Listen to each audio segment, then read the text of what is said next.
मोठी बातमी आहे। पुणे शहरातील कुख्यात गुंडाची पुणे पोलीस आयुक्त कार्यालयामध्ये हजेरी पाहायला मिळाली आहे। नवनियुक्त पोलीस आयुक्त अमितेश कुमार हे पुणे पोलीस आयुक्त यांचा पदभार त्यांनी स्वीकारलेला आहे पुणे पोलीस आयुक्त पदाचा। आणि त्यानंतर आज शहरामध्ये धुमाकूळ घालणाऱ्या मुख्य टोळक्यांच्या टोळी प्रमुखासह त्यांच्या इतर गुन्हेगारांची हजेरी घेतलेली आहे।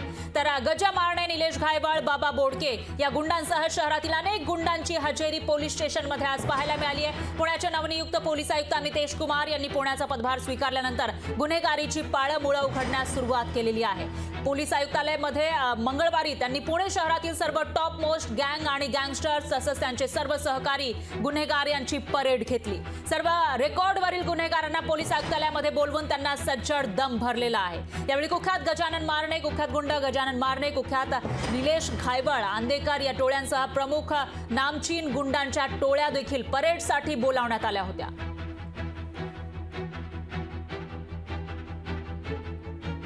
पोलीस आयुक्त पदाचा पदभार स्वीकारल्यानंतर अमितेश कुमार यांनी गुंडांची परेड घेतल्याचं पाहायला मिळालं आहे। पोलीस आयुक्तालयामध्ये या सर्व गुंडांना त्यांनी बोलावलेलं होतं आणि त्यांना सज्जड दम भरल्याची माहिती सुद्धा समोर येते। दरम्यान काही दिवसांपासून पुण्यामध्ये दहशत माजवण्याचे प्रकार समोर आले होते। एका कुख्यात गुंडाची भर दिवसा हत्याही झालेली होती आणि आता जेव्हा पोलीस आयुक्त पदाचा पदभार अमितेश कुमार यांनी स्वीकारलेला आहे त्यानंतर गुंडांची परेड घेतली आहे।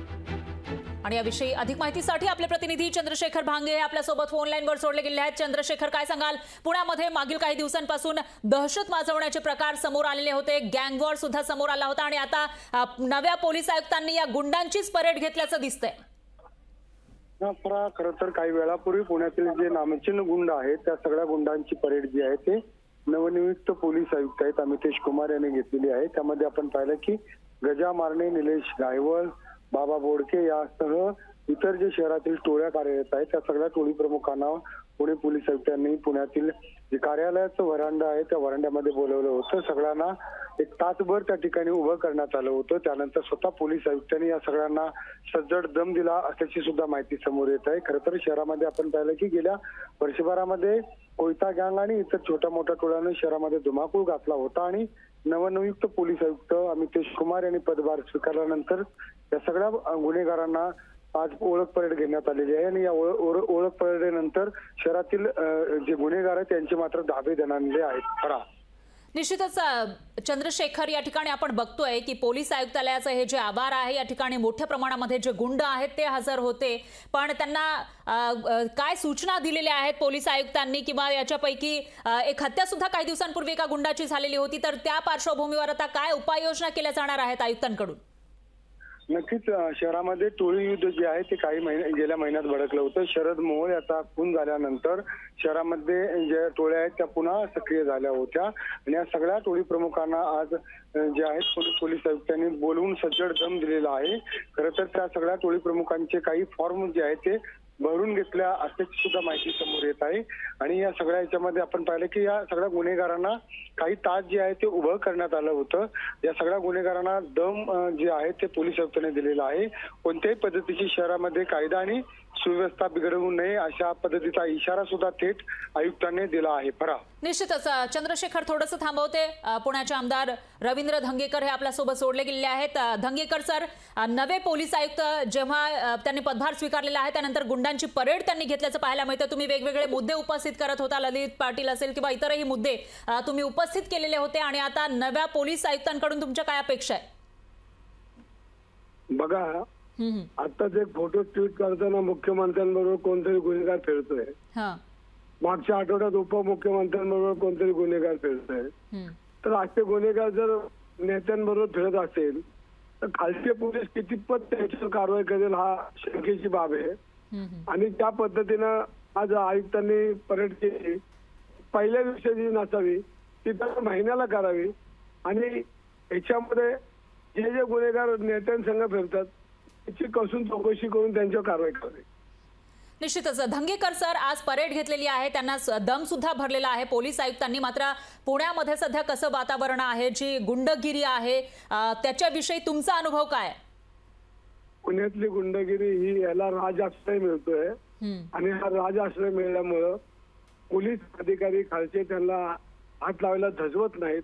हेच गुन्हेगार पोलीस स्टेशनमध्ये खुर्ची टाकून बसतात आणि सर्वसामान्य माणूस हा उभा असतो असे एक चित्र या महाराष्ट्रामध्ये, या पुण्यामध्ये तेच चित्र आहे. हे चित्र बदलण्यासाठी गुन्हेगाराला गुन्हेगाराच्या जागेवर उभं केलं पाहिजे. आणि आज आयुक्तांनी जी परेड घेतली असेल ती पहिल्या दिवसाची नसावी. मी आलोय म्हणून काहीतरी करतोय हे असं नसावं, की सातत्यानं ह्याच्यावर अंकुश ठेवण्याकरता त्या गुन्हेगारांना चाप बसवावा. निश्चितच धंगेकर सर, धन्यवाद तुम्ही दिलेल्या या प्रतिक्रियेसाठी. तर फक्त आलं म्हणून शो ऑफ न करता कारवाई करावी आणि जे राजकारण्यांसोबत गुंड दिसत आहेत ते सगळ्यात आधी थांबलं पाहिजे, अशी प्रतिक्रिया रवींद्र धंगेकर यांनी दिलेली आहे. आता तरी या गुन्हेगारांना चाप बसणार का ते बघावं लागणार आहे, कारण नवे पोलीस आयुक्त पुण्याला मिळाले आहेत आणि त्यानंतर पदभार स्वीकारताच पोलीस आयुक्तांनी या सर्व गुंडांची परेड घेतल्याचं पाहायला मिळतंय. तर ही आजची दृश्य पोलीस आयुक्तालयासमोरची दृश्य. सर्वच जे नामचीन गुंड आहेत पुण्यातले त्या सर्वांना पोलीस आयुक्तांनी इथं बोलावलेलं होतं आणि सर्वांची परेड घेतलेली आहे. सर्वच गुंड, त्यांचे सहकारी गुंड सुद्धा या ठिकाणी उपस्थित असल्याचं आपण बघितलेलं आहे. तर व्हायरल फोटो नंतर सरकारचं हे डॅमेज कंट्रोल सुरू आहे का असा सवाल सुद्धा या ठिकाणी उपस्थित होतोय. पुणे पोलिसांकडून गुंडांची परेड घेण्यात आलेली आहे. पोलीस आयुक्तांनी या सर्व गुंडांना या ठिकाणी बोलावलेलं होतं. तर काही फोटो समोर आलेले होते. उपमुख्यमंत्री अजित पवार असतील, त्याचबरोबर खासदार श्रीकांत शिंदे असतील किंवा इतरही उपमुख्यमंत्री अजित पवार यांचे पुत्र पार्थ पवार यांच्यासोबत सुद्धा गुंडांचे फोटो व्हायरल झालेले होते. आणि त्यानंतर आता हे सरकारचं डॅमेज कंट्रोल आहे का सर्व गुंडांना या ठिकाणी बोलावून त्यांची परेड करणं, असा सवाल उपस्थित होतोय.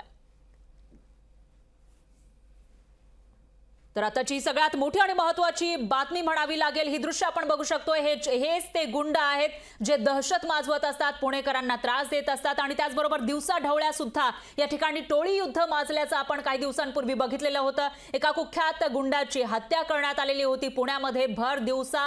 आणि त्यानंतर आता या सर्व गुंडांची परेड पोलीस आयुक्तालयासमोर लागल्याचं आपल्याला पाहायला मिळतंय. आणि त्यामुळे आता तरी इथली जी गुंडगिरी आहे ती थांबणार का असा सवाल उपस्थित होत असतानाच मागील काही दिवसांमध्ये जे सत्ताधारी आहेत त्यांच्यासोबत गुंडांचे फोटो, गुंड त्यांना भेटायला जाण्याच्या घटना वारंवार समोर आलेल्या होत्या. आणि त्याच पार्श्वभूमीवर आज पोलीस आयुक्तांनी ही गुंडांची परेड भरवणं म्हणजे डॅमेज कंट्रोल तर नाही ना असा सवाल उपस्थित होतो.